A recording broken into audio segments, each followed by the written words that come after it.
What's up everyone, I'm Eldridge and welcome back to Tree of Savior Guidery, and today we're going to talk about item enhancement. There's quite a few things you can do with items in Tree of Savior that will make them better. And some of these are really important because they turn your items from alright or mediocre to really powerful, and they will enable you at the top levels to turn your items into probably about 120 to 130% of what they are to begin with. So the basic thing we need to understand for item enhancement is the potential. Every single item that can be enhanced in some way comes with a potential bar. If you mouse over the item, you will see the blue potential bar right over the brown repair bar at the bottom. These potential points decrease every time you trade the item to another player, every time you drill a socket for a gem slot at the blacksmith, and every time you fail an enhancement attempt. Once an item is at zero potential, failing enhancement attempts can break the item. And it can of course also no longer be traded and can no longer have sockets added to it, as the cost for both of these actions can no longer be paid. Alright then, let's first talk about item enhancement. Only your main hand weapon, your offhand, jewelry and armor pieces can be enhanced. So head slots and costumes are not included in this process. To enhance an item, you need to buy an anvil from the item merchant in one of the two main cities. There are also golden anvils that are super rare drops from practically every monster in the game, and when you use a golden anvil instead of a regular anvil, it keeps the item from being destroyed when it is at zero potential. So you should save up all the golden anvils you find and use them on items that you really want to drive up the enhancement tree.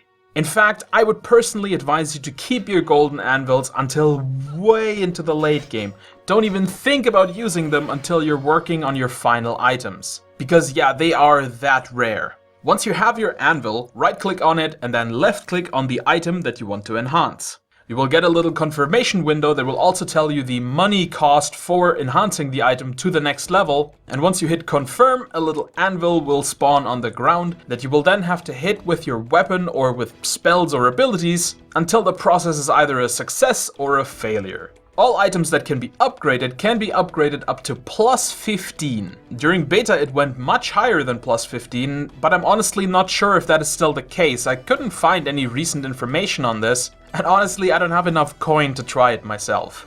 It is important to remember that with every enhancing step there is a specific success chance. For weapon enhancement, the first 5 enhancement levels have a 100% success chance, so you don't have to worry about failing, you just need enough money to get it done. And I would definitely advise you to enhance your weapon up to plus 5 as soon as you hit around level 70 to level 120. Because at that point you will be using your weapon for quite a while and it just makes sense to make it an even better weapon. Armor, on the other hand, can only be upgraded with a 100% success chance up to plus 3. It also, however, upgrades to plus 15, which does make armor a little bit more difficult to upgrade. And I would really not advise you to try and upgrade your armor beyond rank 3 until you have an armor that you're actually going to use for quite a while. So I'm talking about a level 220 armor or higher.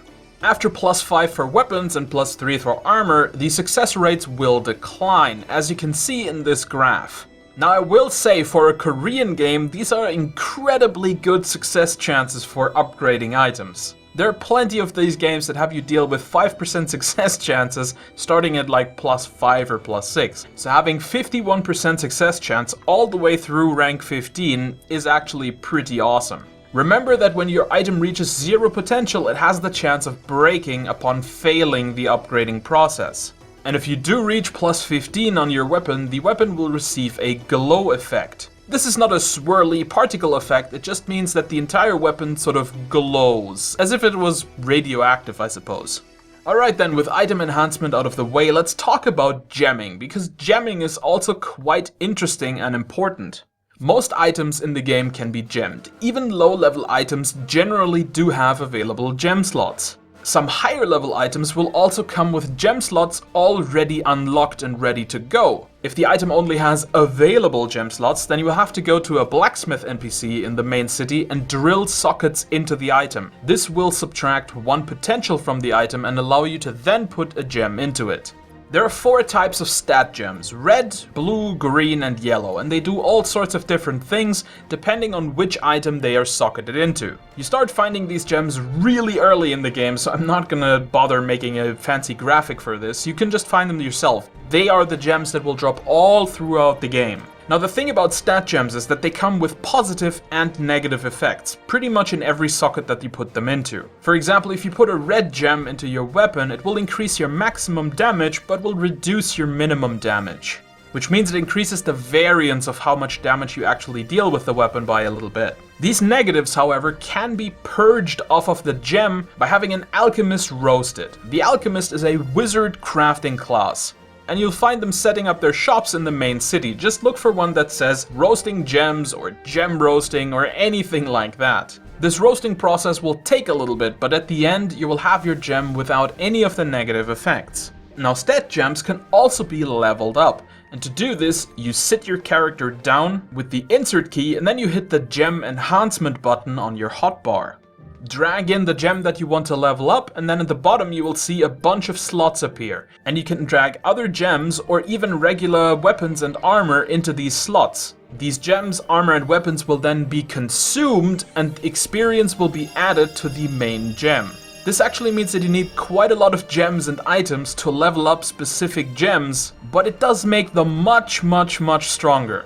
If you want to gem your lower level items, which is fine, I would not do much more than roasting them. Just roast them, get the negative effects off them, and then put them in and don't bother leveling them up too much, because leveling up a gem does cost quite a bit of stuff, and it's really not going to be worth it that much on the lower level equipment. But once you go for the higher level equipment, you definitely want to make sure to level those puppies up a bit.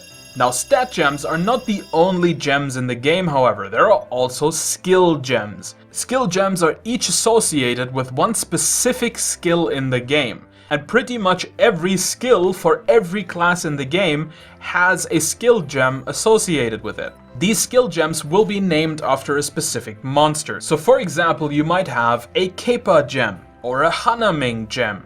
As the name suggests, you can only get these gems from these specific creatures. And they are rather rare drops, so you're gonna have to kill quite a lot of them to obtain these skill gems.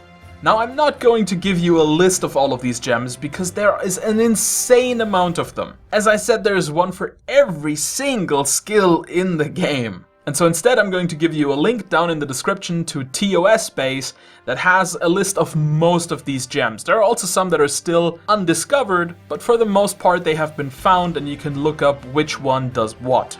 As an example, I have so far found 2 entire skill gems, a Panto Archer skill which improves the Scatter Caltrops ability for the Quarrel Shooter, and a Pondle gem which increases the Swashbuckling ability for the Peltasta. And if you've ever wondered why the buff-selling clerics in the main town sometimes advertise level 16 aspersion, this is why. They have socketed skill gems for these items that increases it by 1 level. Alright guys, that is pretty much everything you need to know about item enhancement. I hope you enjoyed this guide and were able to learn something from it. Make sure to like and subscribe and come back for more guides for Tree of Savior and for all sorts of other MMORPGs like Camelot Unchained, Pantheon Rise of the Fallen, Crowfall, Albion Online, Dust Hall, and many others.